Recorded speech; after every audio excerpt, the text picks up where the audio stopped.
All right, so the beginning of our presentation, Sherry's picture for today, came from the 100-year bloom in Death Valley. That was a spectacular time of year. It had heavy rain, came through, and what you're seeing is all this grass and cactus blooming, and we were up on the hillside, just a lush hillside of green. And here's these beautiful flowers blooming.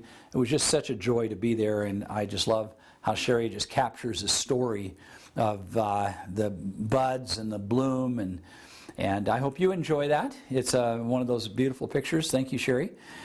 We are, of course, now doing chapter 15. This chapter, keep in mind, as God unfolds the book of Revelation, He is revealing to you His thoughts. Revelation is His word that John heard in his mind and wrote down with his pen.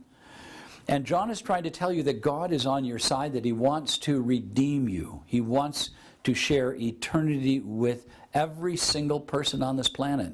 He longs for all of His children to be redeemed. Now, I believe Revelation is a present book that is unfolding in our time. It is relevant today. Chapter 15 is going to move us forward in time and give us an introduction to the plagues. Our next presentation will be the plagues themselves. That's chapter 16. But today, you're going to get just the introduction to them as how John saw and has written it down for us to study. So let me jump right in with verse 1 of chapter 15. It says, "Then I saw another sign in heaven, great and marvelous." In other words, John is just astounded. He sees 7 angels having the 7 last plagues, for in them the wrath of God is complete. Now, the wrath of God, that's a highly controversial sentence, because there are some folks I know that say there's no such thing as the wrath of God. And there are those who believe the wrath of God is going to torture people for eternity. So those are the two extremes. The truth lies somewhere between those 2 points. My notes on this slide are this. These extraordinary angels, this incredible sign, this marvelous and great sign that John has seen, he sees these extraordinary angels, or God's messengers, having possession of the wrath of God. Now, God's wrath is His response to the persecution and the war of the unholy Trinity declared on God's people. This is a parallel story to the deliverance of Israel from Egypt. The wrath of God has a work to do. Those 7 last plagues need to reveal the truth of every person's decision. So if you go back and look at the story in Exodus, those plagues fell because Pharaoh refused to let God's people go. And each one became more intense than the previous one, giving the Pharaoh, his administration, and his nation every opportunity to come alongside of God and work in harmony with Him. But in the refusing, the more Pharaoh refused, the harder his heart became. So I want to say that when we look at these plagues, there's a parallel story there. Just tuck that away and think about it. Verse 2, "And I saw something like a sea of glass mixed with fire. And those who have been victorious over the beast in his image and the number of his name, standing on the sea of glass, holding the harps of God." Now, I made a note there on this slide for you. The sea of glass is mixed with fire. That word for fire is like lightning. Okay? And it's different than the sea of glass in Revelation 4. This sea has an internal illumination inside of it. And maybe it's a vibrant, almost pulsating light, if you would, like lightning. And I think that's sort of a beautiful thing. But this is also a group that has had victory over the beast, its image, and his name. And they stand as one people by faith alone in the presence of the Lamb. Now listen carefully. We are seeing their victory in advance before the plagues fall, as if by faith they're in the very presence of the Lamb. Just like the 144,000 are cut up on Mount Zion by faith following the Lamb wherever he goes, is where the power comes for them to become the messengers of God and make proclamation to the last gospel invitation to the world. Verse 3. It says, "And they sang the song of Moses, the bondservant of God, and the song of the Lamb." Now, the song of Moses here is a celebration of his deliverance. Now it is a contemporary song. In other words, it's a brand new song for the people who are singing it. And they are singing the song of their deliverance by power of the Lamb, by faith alone.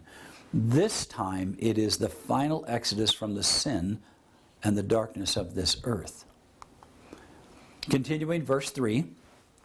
"Great and marvelous are your works, O Lord, the Almighty. Righteous and true are your ways, King of the nations."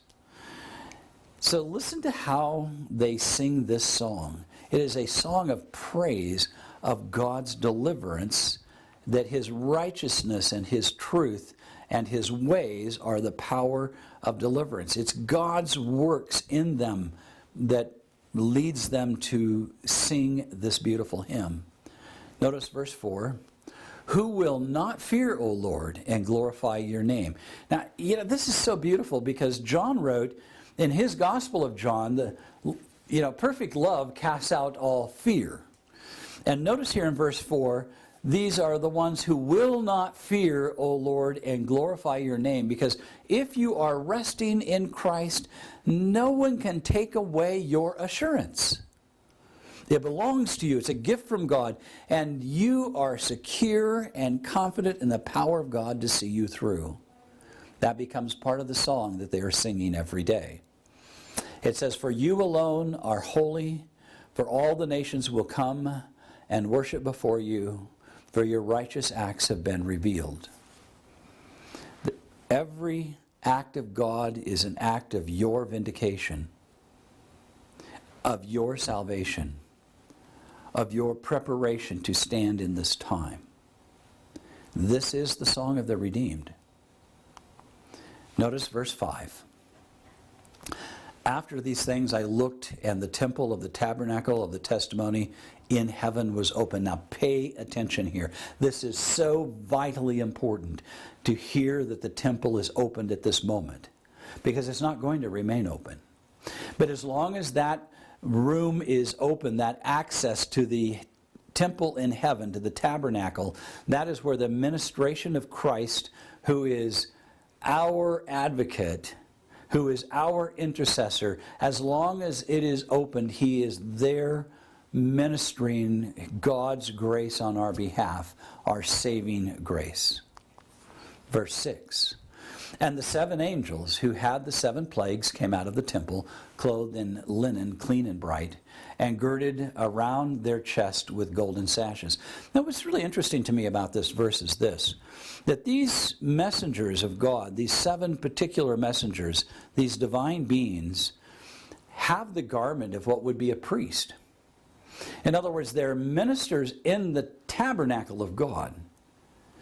I also want you to notice they're coming out with the 7 plagues, and a plague of God just fits in a golden bowl in their hands. Isn't that amazing? Verse 7.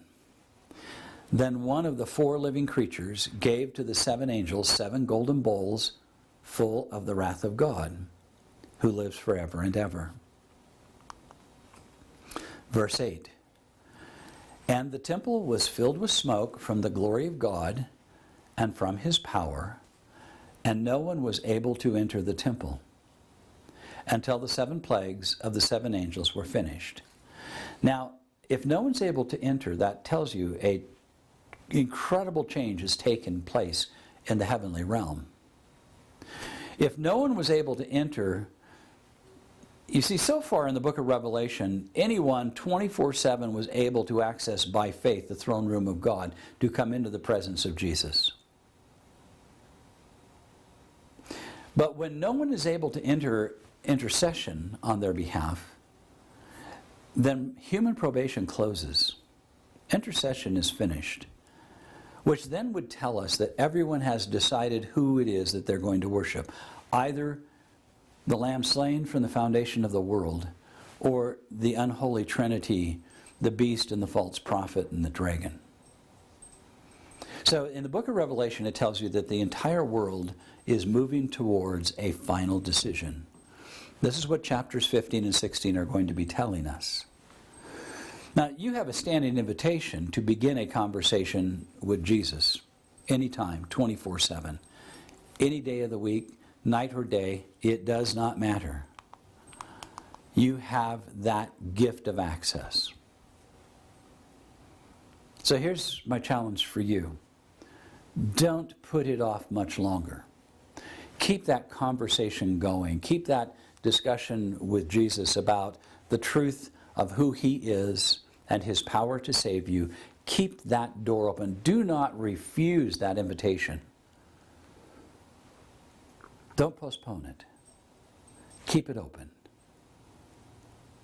Because the alternative is to not worship the Lamb, but to worship the beast and the unholy Trinity.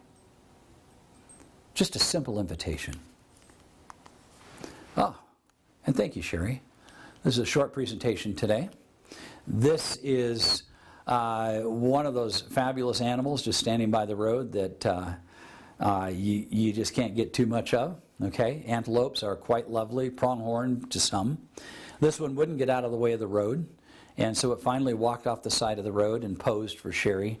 I hope you enjoyed this short presentation with chapter 15. Chapter 16 will be coming up shortly. Enjoy.